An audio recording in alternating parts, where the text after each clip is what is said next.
Muy buenas tardes, queridos alumnos de practicatest.cl. Espero que se encuentren súper bien porque el día de hoy estamos empezando un nuevo ciclo, ¿cierto?, de clases para la obtención de licencia clase C y también para la vida. Ya recuerden que acá damos consejos y explicamos temas que les van a consultar en la municipalidad, pero también le explicamos y le damos consejos para que ustedes tengan un mejor desarrollo sobre su motocicleta y estén menos expuestos a los terribles y temidos accidentes de tránsito, ¿ya? Entonces, empezamos este ciclo con un tema bien entretenido, bien lúdico, que se llama funcionamiento de la motocicleta. Vamos a hablar principalmente de las partes de la motocicleta, ¿ya? Dice, en esta unidad aprenderemos el funcionamiento de una motocicleta en su interior,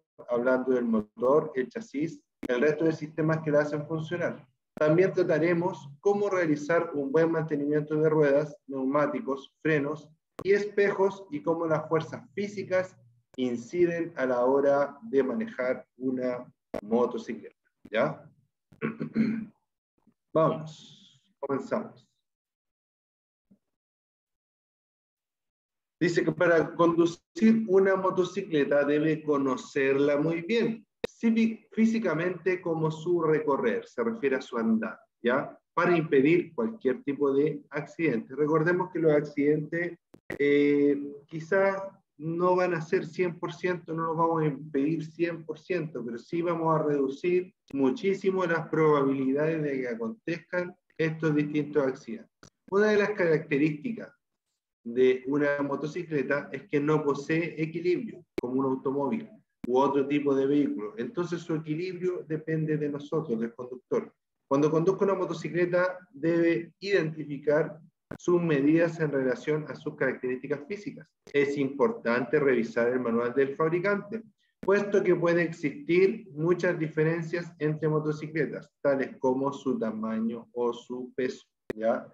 Siempre, sobre todo para empezar, debemos tratar de usar una motocicleta que se acomode a nuestras características físicas, ¿ya? Esto no quiere decir que si usted es de baja estatura nunca va a poder manejar una moto grande, no quiere decir eso, pero sí tiene que tener claro que una persona de baja estatura va a tener que quizás realizar o acomodar, ¿cierto?, su estatura a esa motocicleta, preparándose mejor, etc., ¿ya? Siempre vamos a tener una ventaja si es que tenemos, si es que nuestra moto es más o menos para nuestra estatura, ¿ya? Una de las características de la motocicleta es que no posee equilibrio, dice entonces como un automóvil, ¿ya? Por lo tanto, como no posee equilibrio, la motocicleta para mantenerse en su posición necesita estar en movimiento. Bajo los 10 km por hora es más difícil mantener el equilibrio, ¿ya? Vamos a empezar a hablar entonces de el chasis, ¿ya? ¿Qué es el chasis? Acá dice que es como el esqueleto de la motocicleta. ¿Por qué hace esta comparación? Porque nuestro esqueleto lleva nuestros órganos, ¿cierto? Y todo el tema, y soporta el peso de nuestro cuerpo, y es más o menos lo mismo que en la motocicleta hace el chasis, ¿cierto? Soporta el motor, el asiento, el estanque de combustible, etcétera, ¿cierto? Entonces, este chasis ya es la base de todo vehículo. Todos los vehículos tienen chasis, de distintas formas, pero todos los vehículos tienen chasis, ¿ya? Ahora, hay una cosa súper importante en la cual yo me debo fijar en el chasis, y se la voy a decir al tiro antes que se me olvide o se me quede en el tintero, ¿ya? Fíjense que acá tengo una especie de tubo.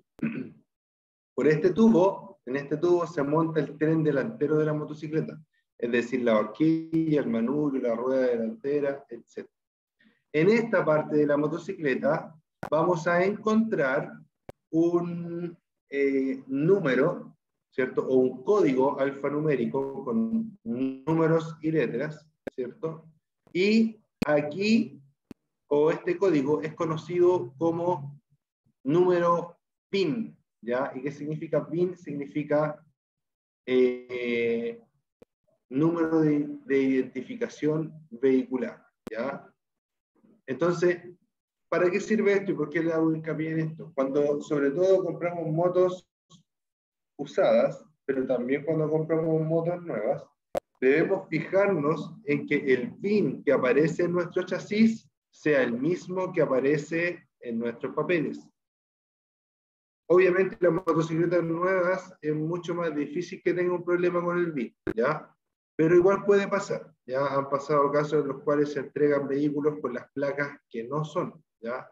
Tienen 2 vehículos para entregar, 2 motos, por ejemplo, y en vez de hermanar las placas con el vehículo que son, las ponen en el vehículo de al lado, ¿ya? Entonces, revisando la documentación que me van a entregar y el número de VIN que aparece ahí, y contrastándolo con el número de VIN que aparece acá en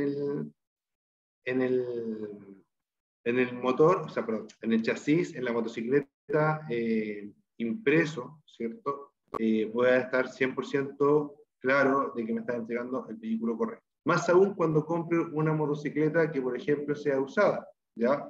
Porque ahí ya tenemos los problemas de clonaciones y todo eso que se pueden dar también en la motocicleta. Recuerden que las motocicletas cada vez son más caras, ¿ya? Entonces cada vez es un mercado más atractivo para los delincuentes. Y esto lo podemos corroborar, ¿cierto? También verificando el número que va a estar impreso en esta zona, por aquí o por acá normalmente, ¿cierto? Con la documentación que nos están mostrando y nos están pasando. ¿Ya? Recuerden que siempre los padrones deben ser emitidos por ustedes directamente desde el registro civil. Ya no se confíen en lo que les pueda entregar el vendedor, porque pueden ser también papeles falsos. ¿Ya? Entonces, perdón. Entonces, ese es un consejo, ¿ya? Normalmente cuando el chasis muere, la motocicleta muere con el chasis, ¿ya? Es complejo poder realizar un cambio de chasis, pero eso ya se los dejo para que lo averigüen particularmente el caso a caso, ¿ya? Entonces, dice que el bastidor, el chasis o bastidor de la motocicleta es como el esqueleto del vehículo, es donde se instalan la mayoría de los elementos. Lo más importante son las horquillas delanteras y el brazo bascular. La horquilla va puesta al chasis por el cabezal, de dirección a través de rodamientos o cojinetes. Habitualmente la horquilla delantera posee amortiguadores telescópicos, mientras que la suspensión se realiza gracias a la acción de un resorte de tipo tornillo o espiral, ¿ya? El brazo basculante mantiene la rueda y la suspensión trasera. Esta suspensión cuenta por lo general de resortes de espiral y amortiguadores telescópicos que trabajan generalmente con aceite. Para regular el peso, el conductor debe realizarse en un taller. Para regular el peso, se debe realizar en un taller especializado para no dañar el sistema de amortiguación, ¿ya? Recuerden que del amortiguador trasero, ¿ya? Algunas motocicletas se les puede regular la altura del asiento, dejarlo un poco más arriba o un poco más abajo, un poco más duro o un poco más blando, ¿ya? Pero como dice acá, lo ideal es que este trabajo lo haga una persona que realmente sepa lo que está haciendo, ¿ya? No, yo veo que tiene una tuerca, la empiezo a girar y después desconfiguro el sistema y puede incluso llegar a ser peligroso, ¿ya? Así que ojo con ello. Dice, para regular el peso del conductor debe realizarse en un taller especializado para no dañar el sistema de amortiguación. Importante, dice, siempre verifique la amortiguación que no tenga fugas de líquidos. Al tener malo el sistema de amortiguación, puede provocar serios daños en la conducción y el control de la motocicleta, ¿ya? Si usted ve que las telescópicas delanteras están chorreando, tienen aceite, ¿cierto? Tiene que hacerle el servicio lo antes posible, ¿ya? También evitar que ese aceite llegue a las pastillas de freno, porque obviamente van a reducir su eficiencia o inclusive anular su eficiencia, ¿ya? Ojo con ello. Bueno, en este video ustedes van a poder ver hartos tipos de chasis distintos para las motocicletas. Fíjense que acá, eso que está ahí es el basculante, acá arriba, ¿cierto? Iría la suspensión delantera, y acá tengo el monoshock, que es un resorte, ¿cierto? Y por dentro tiene un amortiguador que normalmente trabaja con líquidos o gases. Y ahí esta es una reserva. Dependiendo del monoshock que tenga su moto, va a tener o no tener reserva, ¿ya? El motor, como en los automóviles, también es el corazón de la motocicleta, pero existen dos tipos de motores más comunes, que son los de 2 tiempos y los de 4 tiempos, ¿ya? Mucha gente habla de los motores 2 tiempos, los motores 4 tiempos, ¿cierto? Pero no entienden realmente cuál es la diferencia entre ellos, ¿ya? La diferencia superficial es que el motor 2 tiempos es como más explosivo. O sea, me refiero a explosivo a que suelta la potencia muy rápidamente. ¿Ya? Su curva de potencia es muy agresiva. En cambio, el motor de 4 tiempos le cuesta más subir la potencia, ya se demora más. Eso tiene una explicación sencilla. El motor de 2 tiempos, cada vez que el pistón llega arriba, se genera una explosión y hay y se devuelve, ¿cierto? Y se devuelve generando un impulso en la motocicleta. En cambio, el motor de 4 tiempos, el pistón tiene que llegar 2 veces arriba. Por cada 2 veces que llega, recién hay una explosión y hay un impulso, ¿ya? Entonces, ¿por qué se llaman de 2 y de 4 tiempos? Porque el de 2 tiempos hace explosión, una carrera, 2 carreras, explosión. Una carrera, 2 carreras, explosión. Por eso se llama de 2 tiempos, ¿ya? Sube y baja, explosión. Sube y baja, explosión. El de 4 tiempos, ¿cierto? Explosión, baja, sube, vuelve a bajar, vuelve a subir, y ahí recién hay otra explosión, ¿ya? Entonces ahí tengo 4 viajes y por eso se llama de 4 tiempos, ¿ya? Por los viajes del pistón. Si ustedes se fijan acá, bueno, aparte voy a terminar mejor el tema de los motores de 2 y de 4 tiempos, ¿ya? Aparte de este principio de funcionamiento, los motores de 2 tiempos queman naturalmente aceite. Por su principio de funcionamiento, el combustible se mezcla con el aceite, ¿ya? Para poder lubricar el motor, además de,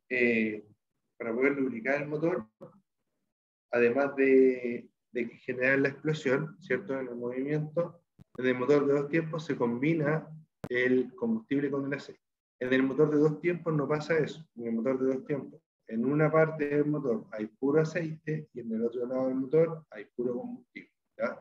¿Qué diferencia hace eso entre los dos? En que el motor de 2 tiempos contamina mucho y el motor de 4 tiempos, comparado con el de 2 tiempos, contamina muy poco, ¿ya? Es por eso que para la calle, para vehículos urbanos, digamos, prácticamente no se utilizan los motores de 2 tiempos, ¿ya?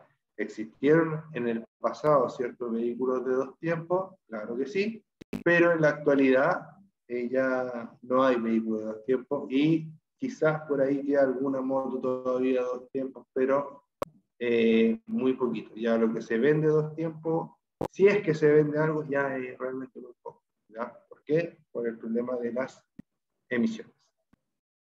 Ahora les voy a hablar un poco del sistema de refrigeración de este motor. Si ustedes se fijan en este motor que está acá, tiene unas, ¿cómo les dijera? Tiene unas aletas, ¿ya? Ahí por este lado se notan más que ahí arriba. Fíjense que son como unas aletas, ¿ya? Son unas placas que están puestas alrededor, ¿cierto?, del cilindro del motor. ¿Para qué sirven estas placas?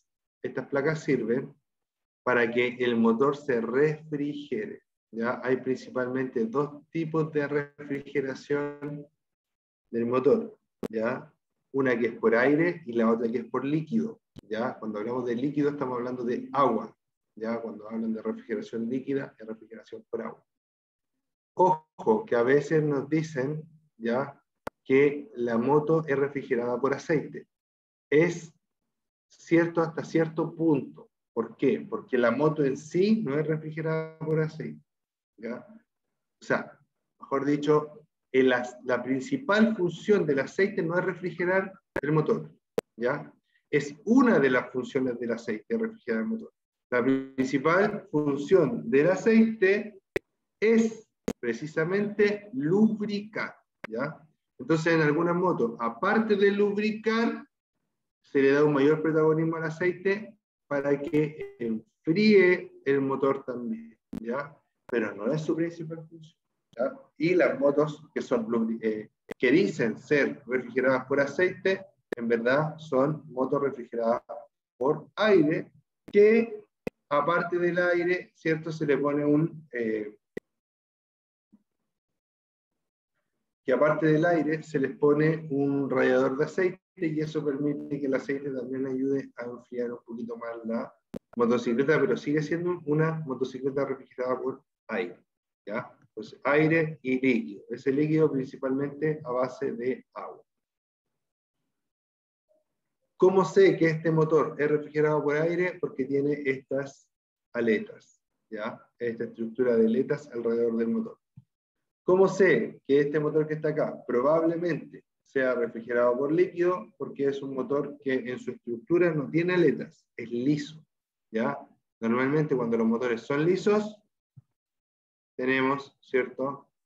Ese tema, ¿ya? Que es refrigerado por agua, ¿ya? O por líquido. Dice, el sistema de lubricación. En los motores de 4 tiempos tiene un sistema de lubricación independiente. Una bomba de aceite envía el aceite a presión a los diferentes puntos del motor para disminuir la fricción, refrigerar el motor y evitar el desgaste de las partes móviles del motor. Dice, siempre controle el aceite con las pautas del fabricante. Si el fabricante dice cada 3.000, cada 3.000. Si dice cada 10.000, cada 10.000. Si dice cada 15.000, cada 15.000. ¿Ya? Y nunca cambie la viscosidad del aceite para la moto, a no ser que el fabricante lo dijera explícitamente, ¿ya?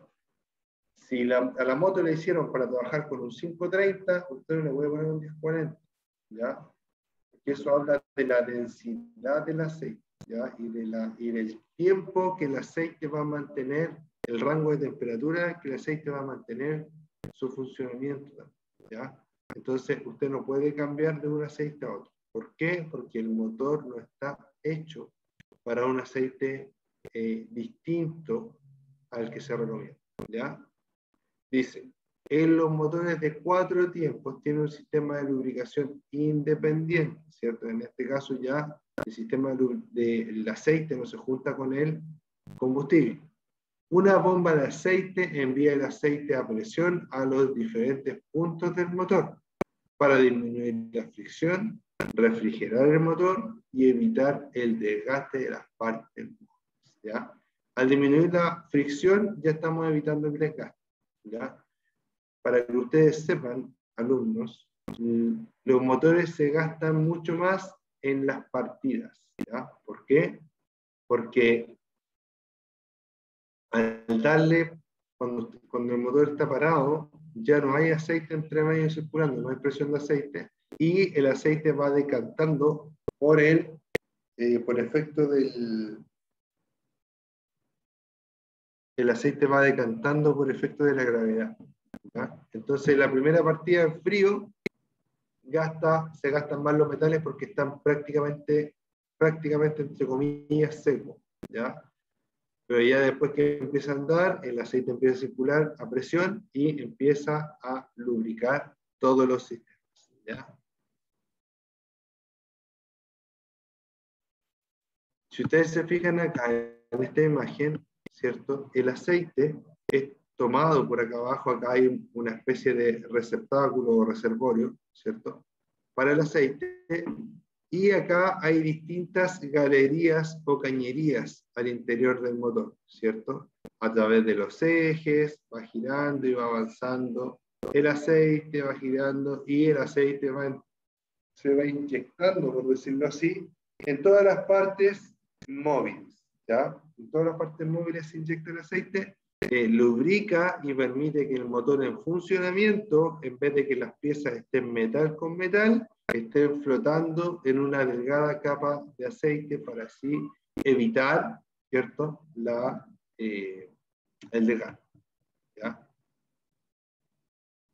Ahora les voy a hablar un poquito de sistema eléctrico, lo más básico que debemos saber del sistema eléctrico, ¿ya? El sistema eléctrico tiene unos dispositivos que se llaman fusibles, ¿ya? El fusible, su nombre, no sé si esto es 100% correcto, ¿ya? Pero la forma que yo tengo para explicarlo es que el fusible, su nombre es como que viene de fundible, ¿ya? Fusible, fundible, lo podemos relacionar. El fusible tiene la misión de fundirse, ¿ya? ¿A qué se refiere con fundirse? Cuando yo tengo un metal, ¿cierto? Tengo un metal acá, lo caliento a tal punto que el metal se funde y se dobla o se cae, se vuelve líquido, ¿ya? Entonces, los fusibles tienen dos patitas así, ¿cierto? Y arriba un pedacito de metal que es el que se va a fundir en el caso que haya un aumento de la temperatura en la línea o en el sistema o en el circuito, ¿ya? Hasta ahí todo bien. ¿Qué pasa? Que a veces los fusibles, ¿cierto? Se echan a perder y viene una persona que se cree más inteligente que los ingenieros japoneses, alemanes y americanos que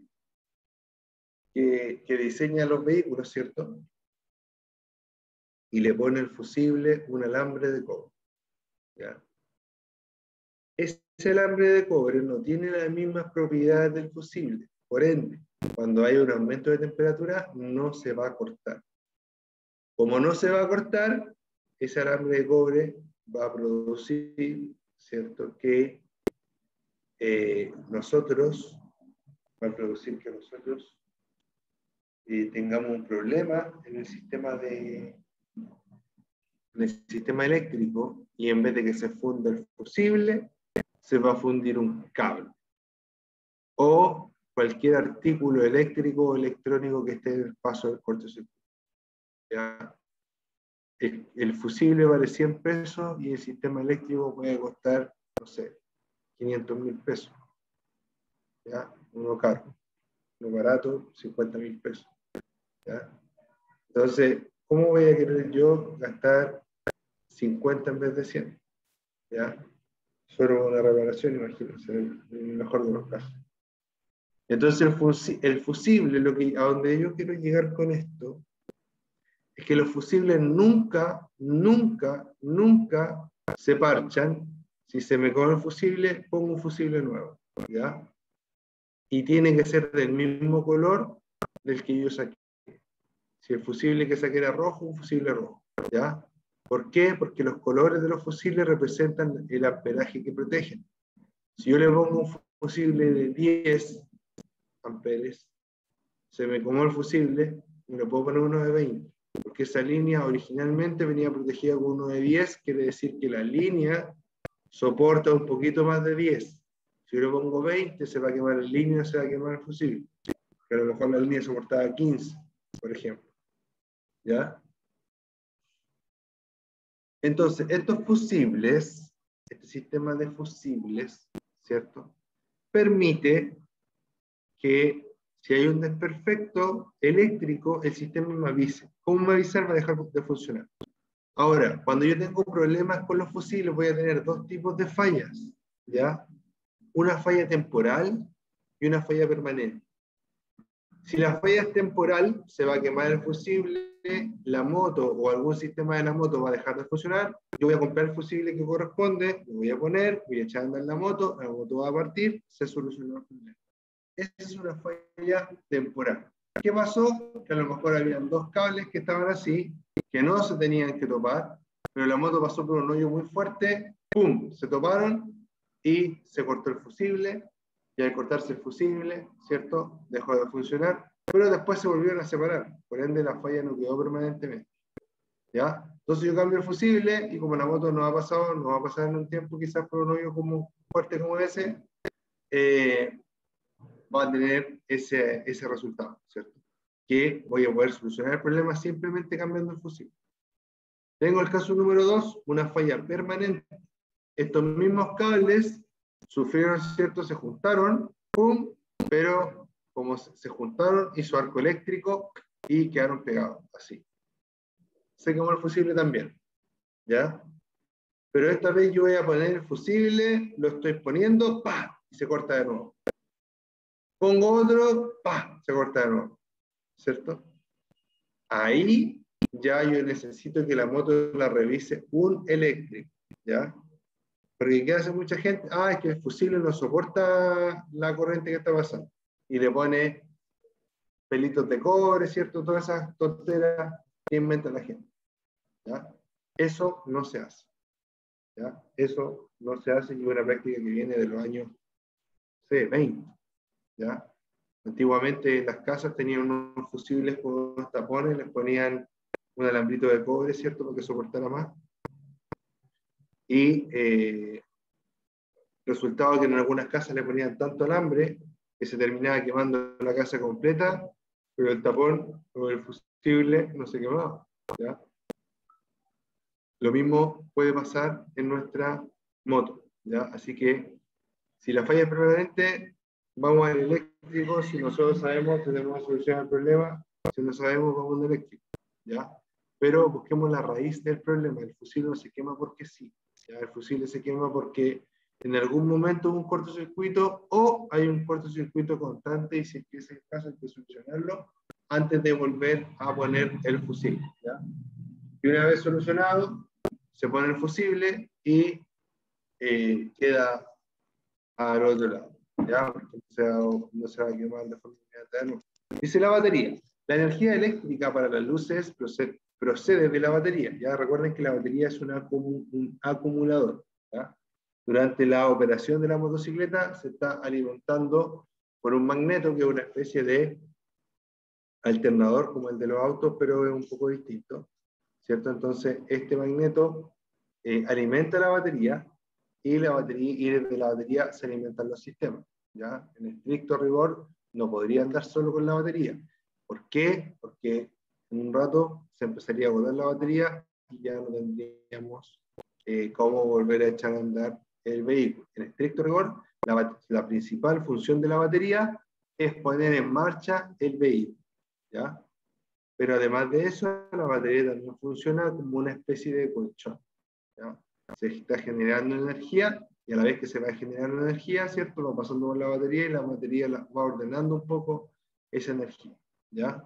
Y va amortiguando en el caso de que haya, por ejemplo, un exceso de voltaje en algún momento.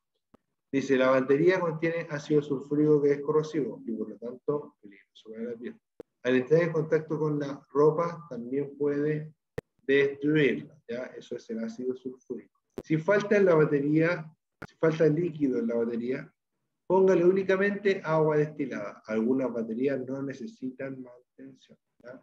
Normalmente las baterías que tienen taponcitos arriba, que uno se los puede sacar relativamente fácil, esas baterías son con mantenimiento, y hay que revisar que siempre tengan el agua en el nivel, ¿cierto?, ideal, y si no, se rellena con agua destilada. En caso de que la batería, ¿cierto?, no tenga hoyito, no tenga taponcito ni nada de eso, lo más probable es que sea una batería de gel, y la batería de gel no necesita mantención. Se compra, se activa, se conecta y se usa hasta que deja de funcionar. Los fusibles, dice, ya hemos hablado de los fusibles, ¿cierto? Los fusibles son parte del sistema eléctrico y tienen la misión de impedir el recalentamiento o incendio de los cables. Si la corriente es muy alta, por ejemplo, en caso de un cortocircuito, se funde un hilo del fusible y se interrumpe la corriente. Importante, el motor en una motocicleta se pone en funcionamiento por medio de un sistema de arranque, que se acciona mediante un circuito eléctrico accionado por un interruptor, o bien por un sistema mecánico accionado por un pedal de arranque y bobina, ¿ya? Tenemos, ¿cierto? Las motos pueden partir o con botón o con el pie. Si parte con el pie es porque tiene este pedal de arranque, ¿cierto?, conectado a una bobina que le envía la chispa al motor cuando está girando para que parta. Y la otra es un motor de partida que hace girar el motor, ¿cierto? Y ayudado por la batería, permite cambiar el estado del motor de estar parado a estar en movimiento.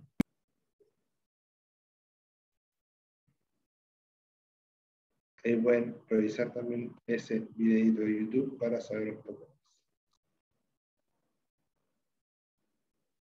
El sistema de combustibles. Este sistema está compuesto por un estanque de combustible, llaves, conductos, filtro, carburador y un filtro de aire. El combustible se mezcla con el aire en el carburador. Los motores más modernos pueden tener inyección directa en lugar de carburador. El sistema de carburador ya es un sistema bastante antiguo, ya hace varios años que se están masificando, alrededor de 10 años o más, se están masificando las motos con inyección electrónica. ¿Ya? ¿Para qué sirve la inyección electrónica? La inyección electrónica es más exacta y además puede realizar correcciones en tiempo real de los tiempos de inyección. Es decir, puede inyectar más o menos combustible en función de los requerimientos del conductor y la motocicleta. ¿Ya? En cambio, el carburador no puede hacer eso. El carburador se deja regulado, ¿cierto? Con unos tornillitos se regula para que entregue más o menos combustible, pero lo va a hacer siempre de la misma forma. ¿Ya? En cambio, un motor con inyección electrónica permite que el vehículo, a través de sus sensores, ¿ya? Pueda, por ejemplo, leer la presión atmosférica y saber si está entrando más o menos aire dentro del motor y si inyectar más o menos combustible para lograr una cierta potencia. ¿Ya? En la actualidad, yo les recomiendo, si se van a comprar una moto, traten de optar por una moto con inyección electrónica. ¿Ya? Es muy bueno el sistema y además es mucho más económico en combustible que los sistemas que usan carburador. Importante, cuando vea humo visible en su motocicleta es porque una mala combustión en el sistema. Es porque hay una mala combustión en el sistema, o existe una mala combustión en el sistema. Cuando vea humo visible, ¿ya? Recuerden que los humos en un vehículo pueden ser normalmente de 3 tipos. Humo blanco, que puede ser vapor, ¿cierto? Humo azul, que es más o menos blanco, más o menos plomo, pero con un tono azulado. Eso significa que se está quemando aceite. Y humo negro, ¿ya? El humo negro significa que se está metiendo mucho combustible en la cámara y no está quemándose todo, ¿cierto? Por ende está saliendo muchas partículas de combustible a medio quemar en forma de hollín y eso produce una especie de humo negro. Mucho combustible o problemas de combustible, humo negro. Problemas con el aceite, humo azul. Problemas con refrigerante o agua, ¿cierto? Humo blanco, ¿ya? Cosa importante, ¿cierto? Que lo voy a explicar de la llave de paso. Perdón. Cosa importante que lo voy a explicar de las llaves de paso, ¿cierto? Es que tienen 3 posiciones, ¿ya? Esas 3 posiciones, una es apagado, la otra es encendido y la otra es reserva. On, off y reserva, ¿ya? La moto siempre debe ir en funcionamiento en la posición on, ¿ya? ¿Por qué en la posición on? Porque en la posición off, ¿cierto? Lo que va a pasar es que, perdón, porque en la posición de reserva lo que va a pasar es que se va a consumir todo el combustible. ¿Para qué es la reserva? La reserva es para que tú consumas una parte del estanque, ¿cierto?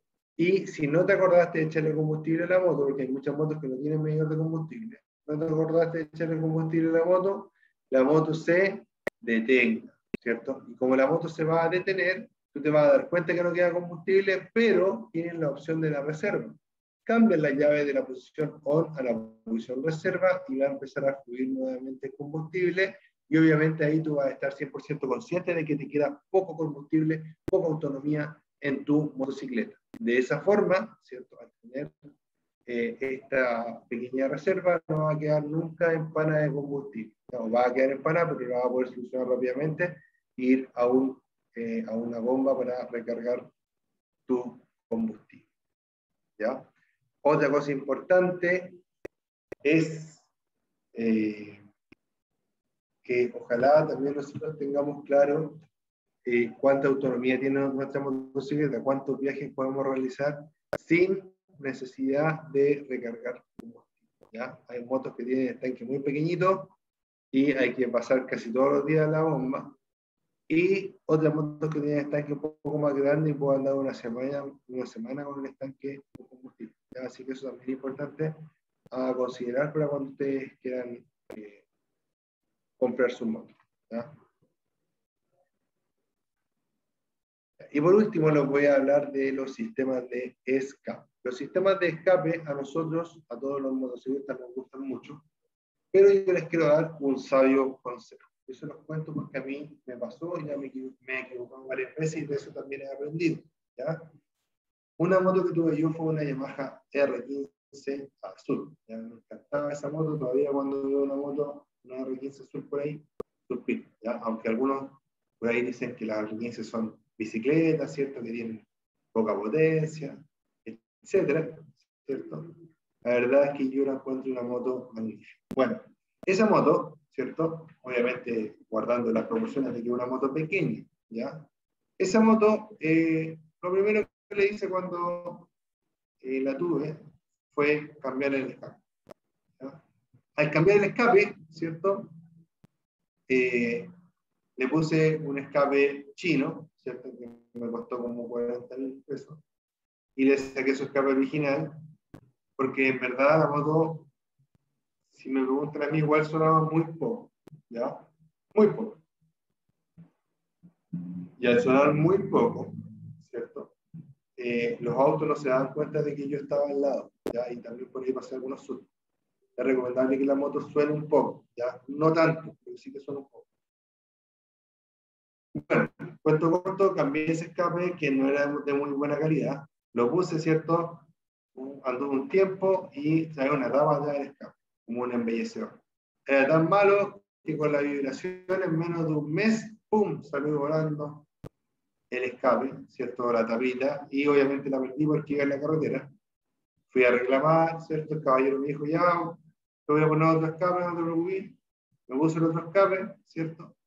Y a los 2-3 meses el escape ya andaba todo suelto, ya, todo ahí con problemas de fijación, ¿ya? O sea, a ver cómo les explico. Ya en unos remaches, esos remaches van cediendo y ya después parecía cascabel. Entonces, a pesar de que puse dos escapes distintos, como eran escapes de mala calidad y las motos vibran mucho, ¿cierto? Sí o sí vamos a terminar teniendo algún tipo de problema, ¿ya? Entonces, ¿qué les recomiendo yo? Les recomiendo que si van a cambiar el sistema de escape, ojalá que no lo cambien, ya, porque obviamente los sistemas de escape que dan las motocicletas actualmente dan un control de emisiones y dan control del ruido, ¿ya? Pero si aún así ustedes quieren cambiar el escape, cámbienlo por un escape de una buena marca, y les anticipo que los escapes de buena marca, de buena calidad, que suenan bien y que sirven porque no se van a desarmar los 2 meses, son caros, ¿ya? Son caros. Así que, ojo con ello, ¿ya?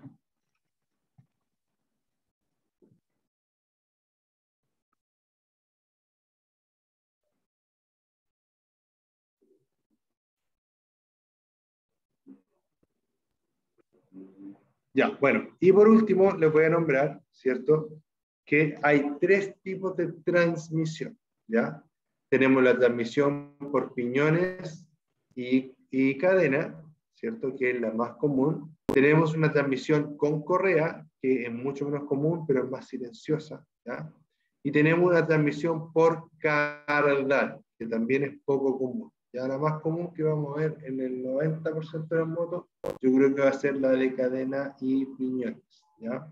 En esta cadena en este tema de la cadena de la moto, les voy a recomendar siempre que no la limpien porque las cadenas se deben limpiar cada cierto tiempo, no deben limpiar la cadena con la moto en movimiento. ¿A qué me refiero con esto? No es que vayan andando arriba de la moto y vayan limpiando la cadena, no. Pero muchos bikers, muchos pilotos, ¿cierto?, muchos conductores, cuando van a limpiar la cadena, echan a andar el motor para que la rueda gire y de esa forma vaya pasando la cadena solamente, ¿ya? Haciendo eso, muchos, pero muchos han perdido este dedo, y este dedo es el más valioso, ¿ya? Porque permite hacer la pinza con los demás dedos, ¿ya? Entonces, ojo con ello, es muy fácil. Todos dicen, ah, no, si a mí no me va a pasar, lo voy a hacer con cuidado, etc. No lo hagan, ¿ya? Dense el tiempo, levanten la moto, giren la rueda con la mano, ¿ya? Pero no lo hagan con el motor en movimiento, nunca jamás, ¿ya? Y lo otro es que estas cadenas, cuando se cambian o se ajustan, nunca deben quedar tensas de arriba y de abajo, ¿ya? Normalmente tienen que quedar tensas de arriba, pero de abajo tiene que haber un juego, ¿ya? Como de unos 3 dedos más o menos. Eso es relativo, tienen que igual revisar, normalmente en la caja de la cadena nueva viene cuánta es la largura que tiene que tener, ¿ya? O en el manual de la motocicleta también puede aparecer, ¿ya? Cada uno tiene que averiguar cuánto es lo ideal para su moto, pero normalmente 2 o 3 dedos que la cadena se pueda mover, porque no puede ir la cadena 100% tensa, ¿ya? Eso, estimados amigos, ¿ya? Espero que la clase de hoy les haya gustado mucho, les haya servido para el examen y también algunos consejos para su vida. Nos estamos viendo el día de mañana a las 13 horas, ¿ya? Si empiezo un poquito más tarde, igual me pueden esperar porque a veces hay problemas con la conexión, etc., ¿ya? Pero normalmente siempre a la 1 estamos empezando esta clase, ¿cierto? Y eso, ¿ya? Nos vemos, un abrazo, cuídense mucho, un placer para mí estar con ustedes hoy día. Soy Ricardo Cornejo y esto es practicatest.cl. Nos vemos, chao, chao.